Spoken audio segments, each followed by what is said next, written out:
আসসালামু আলাইকুম রহমতুল্লাহ। আপনারা সবাই কেমন আছেন? আশা করি আল্লাহর রহমতে ভালো আছেন।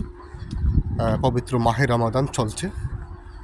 আমি আশা করি এই মাহে রমাদান আপনারা খুব সুন্দরভাবে আপনাদের দিনগুলো কাটছে।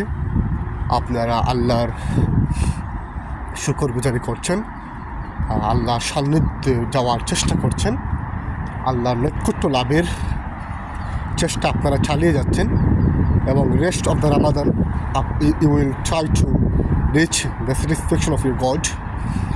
I hope to you.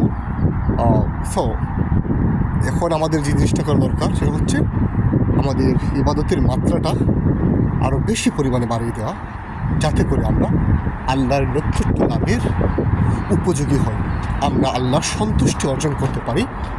এই জিনিসটা আমাদেরকে বাড়িয়ে দেওয়া উচিত।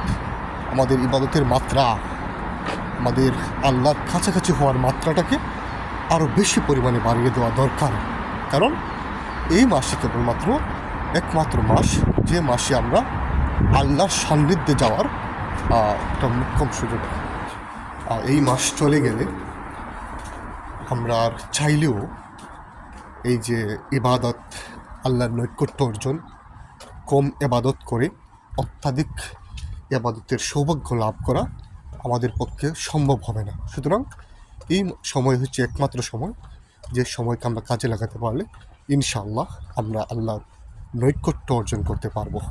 আশা করি আপনারা বুঝতে পারছেন, আমার মেসেজটি আপনারা বুঝতে পারছেন, আমার মেসেজটি কাজে লাগাবেন। এই মেসেজটি আমি আমার জীবনে যেন প্রয়োগ করতে পারি, আপনারা আপনাদের জীবনে প্রয়োগ করতে পারেন, আল্লাহর কাছে সেই কামনা করছি। আসসালামু আলাইকুম।